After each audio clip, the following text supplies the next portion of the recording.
Hello friends, you are once again welcome on the online platform of Arun Dalal English Classes YouTube channel.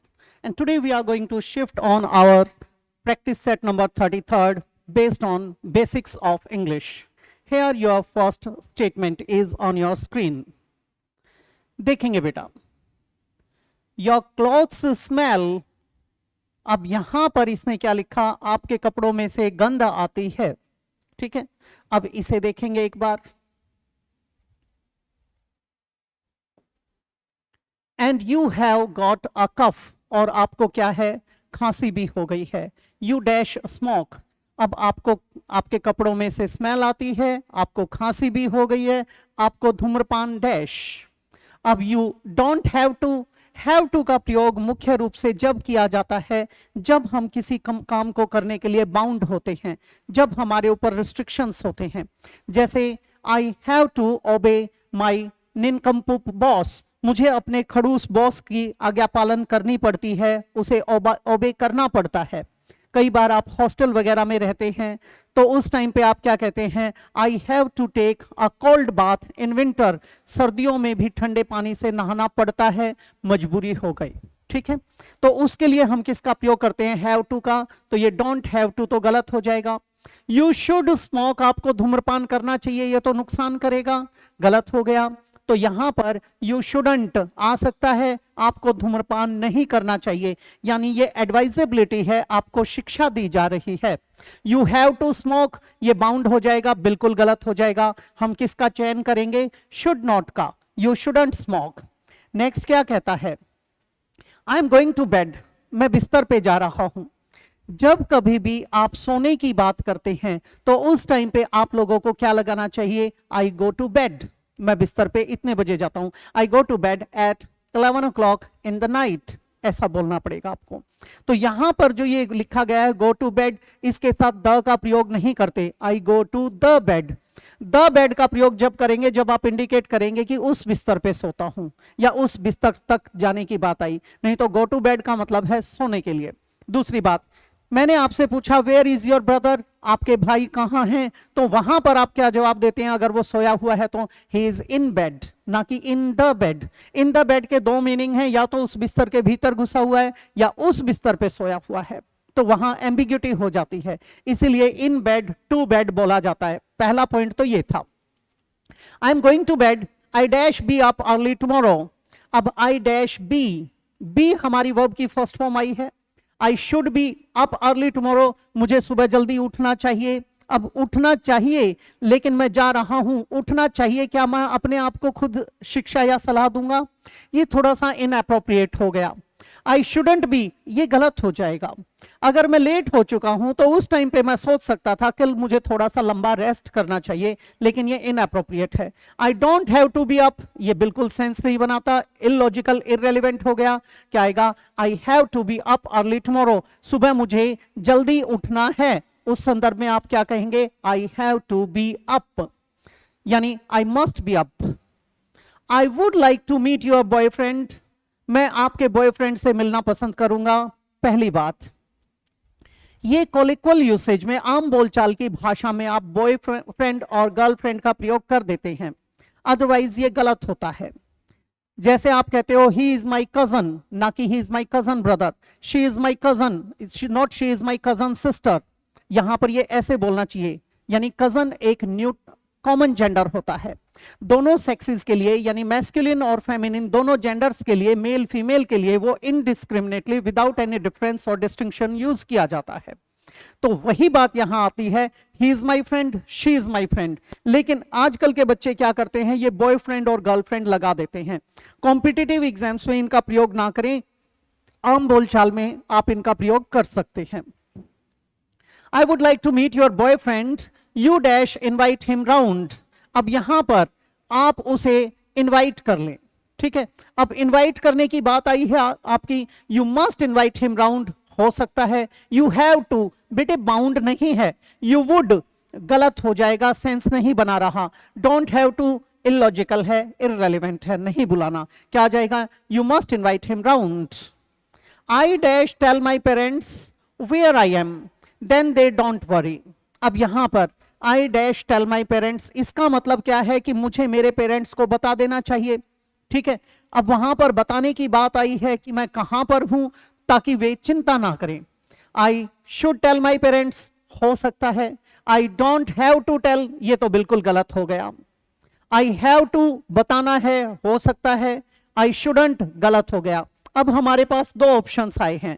I should tell, इसका मतलब है कि मैं अपने आप को ही एक तरह से शिक्षा की बात कर रहा हूं या मुझे उस चीज की कोई नेसेसिटी है, जबकि आई हैव टू मेरी ड्यूटी है कि मुझे बताना है ताकि वे चिंता ना करें। तो यहां बेटर कौन सा है कि मैं उसे अपने ड्यूटी के रूप में लूं। तो यहां पर क्या आ जाएगा, I have to tell my parents where I am then they don't worry. ठीक है, देन दे डोंट वरी मतलब so that they need not worry about me. तो ये नंबर 2 पर आता है, इसे हम एलिमिनेट कर देंगे। You dash come with me if you don't want to, अगर आप नहीं आना चाहते हैं तो आप, इसका मतलब ना आए। I will go on my own, तो मैं खुद ब खुद चला जाऊंगा। इसमें तो मना करने का बोध हो रहा है। जब मना किया जा रहा है तो आपको नीड नॉट का प्रयोग कर सकते हैं, you need not come with me. अब उस सेंस में हमें देखना है, you don't have to come with me हो सकता है, मस्ट गलत हो जाएगा, शुड गलत हो जाएगा, इसमें तो आना चाहिए हो जाएगा। यू शुडंट कम, आपको नहीं आना चाहिए, ये सेंस नहीं बनाएगा। इससे बेटर क्या है हमारा, you don't have to come, तुम्हें आने की कोई जरूरत नहीं है। You are not bound to accompany me, ये बात आ जाएगी। वहां पर हम क्या प्रयोग कर सकते हैं, अगर कोई मॉडल लगाना हो, you need not come with मी, वो भी लगा सकते हैं। ये था हमारा पहला पेज। सेकंड के ऊपर शिफ्ट होते हैं, यहां पर देखेंगे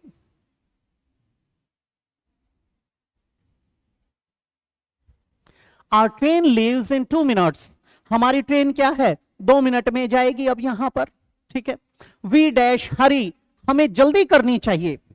जल्दी क्यों करनी चाहिए, अरे भाई 2 मिनट में छूटने वाली है, अब वो हमारा इंतजार नहीं करेगी और यहां पर हमें बहुत ज्यादा जरूरत है। वी वुड गलत हो गया, वी हैव टू हो सकता है, वी मस्ट हो सकता है, डोंट हैव टू गलत हो गया। अब यहां पर हैव टू बाउंड थोड़ा सा अंदाज बदल जाएगा। ठीक है, यहां पर क्या कहेंगे, वी मस्ट हरी, आप क्या कहते हो, यू मस्ट हरी। वजह क्या है, लेस्ट you should miss the train, otherwise you will miss the train. इस अंदाज में यू मस्ट, वहां पर ये अंदाज आ जाएगा। ये नहीं होता वी हैव टू में तो एक ड्यूटी का पार्ट आ जाएगा, गलत हो जाएगा, तो हम नंबर 1 पर उसको रखेंगे। If you need some help with your homework, अगर आप अपने होमवर्क में किसी प्रकार की सहायता चाहते हैं, you dash go to the library, आपको कहां जाना चाहिए। अब यहां पर शिक्षा का बोध है, शिक्षा का बोध है क्योंकि सेकंड पर्सन को एड्रेस करते हुए बोला गया है, तो वहां पर शुड आ सकता है, मस्ट नॉट बिल्कुल गलत हो जाएगा, हैव टू हो सकता है, शुडंट गलत हो गया। अब यहां पर बेटर क्या है कि हम उसे शिक्षा दें, यू हैव टू गलत हो जाएगा। तो यहां पर क्या लेकर आएंगे, you should go to the library. If you have got a ticket, यदि आपको टिकट प्राप्त हो चुका है, you dash queue, you can go straight in, अगर आपको टिकट मिल गया है तो आपको क्यू में, लाइन में खड़े होने की क्या जरूरत है, कतार से निकलिए और आगे बढ़िए। तो यहां पर यू शुडंट, क्यू शुडंट के बाद वर्ब की फर्स्ट फॉर्म आनी चाहिए थी, वो दी नहीं, गलत हो गया। ठीक है, you shouldn't stand in the queue हो सकता था, you don't have to queue ये हो सकता है, ओह क्यू इसने वर्ब की फर्स्ट फॉर्म बना रखा है, सॉरी, ये यू शुडंट क्यू नहीं खड़ा होना चाहिए, हो सकता है। डोंट हैव टू क्यू हो सकता है, यू हैव टू गलत हो गया, शुड गलत हो गया। अब यहां पर हमें इस चीज को महसूस करना है कि वो किस बात पे जोर दे रहा है। जब आपको टिकट मिल गया इसका मतलब जरूरत नहीं है, एब्सेंस ऑफ नेसेसिटी है। एब्सेंस ऑफ नेसेसिटी है तो डोंट हैव टू का प्रयोग करेंगे, ना कि एडवाइजेबिलिटी वाले शुडंट का प्रयोग करेंगे। तो ये एडवाइजेबिलिटी वाला एलिमिनेट हो जाएगा, क्या आ जाएगा हमारा, डोंट हैव टू क्यू। और मैं इसको गलत जज कर गया था, अगर यहां होता ना इन द क्यू तो ये क्या होता, नाउन बनता। अब ये वर्ब है, एक्शन है। You dash tell lies it's wrong, अब ये झूठ बोलना गलत होता है, आपको झूठ नहीं बोलना चाहिए, ये गलत आदत है। अब आप किसी को शिक्षा दे रहे हैं, और शिक्षा के लिए, एडवाइजेबिलिटी के लिए क्या आएगा आपका? शुडंट का प्रयोग करेंगे, मना किया जा रहा है। यू डोंट हैव टू, गलत हो गया। डोंट हैव टू का प्रयोग जब करना है जब आपको पता है कि सामने वाला झूठ बोल रहा है, तो वहां you need not tell a lie now, भाई बोलने की जरूरत नहीं है, एवरीथिंग इज क्रिस्टल क्लियर। आ गई बात समझ में? अब ये गलत हो गया। यू शुड टेल लाइज, ये तो पॉजिटिव स्टेटमेंट हो गई, गलत हो गया। हैव टू, ये भी पॉजिटिव हो गया, क्या लगाएंगे? You shouldn't, you shouldn't tell lies, it's wrong, ये गलत है, इसीलिए आपको झूठ नहीं बोलना चाहिए। जॉर्ज वर्क्स टू मच, जॉर्ज बहुत ज्यादा काम करता है। I think he dash take it easy, मुझे लगता है कि उसे इसको हल्का लेना चाहिए, आराम से करना चाहिए, थोड़ा सा रेस्ट करना चाहिए। अब उसको सजेशन दिया जा रहा है। सजेशन और प्रपोजल के लिए, एडवाइजेबिलिटी के लिए क्या होता है? शुड। अब मस्ट, मस्ट का प्रयोग तो जब किया जाएगा बेटे जब वो पेशेंट है, वो एडमिट हो चुका है, डॉक्टर उसको प्रिस्क्रिप्शन देगा, तो उस टाइम पे वो क्या कहेगा? मस्ट का प्रयोग करेगा। तो मस्ट हमारा सेकंड ऑप्शन है। यू हैव टू में तो उसके रूटीन वाली बात आएगी, वो अपनी तरफ से गलत हो जाएगा, और ही के साथ हैव आ नहीं सकता, हैज होता तो हम सोचते। ही शुड टेक हो सकता है, डोंट ये बिल्कुल गलत हो गया, क्या आ जाएगा? He should take it easy, उसे इसे सही तरीके से आराम से लेना चाहिए, ये बन जाएगा हमारा। ये थी एक्सरसाइज आपकी अब के लिए। अगली एक्सरसाइज में आपसे फिर से भेंट होगी। इजाजत चाहूंगा। नमस्कार दोस्तों।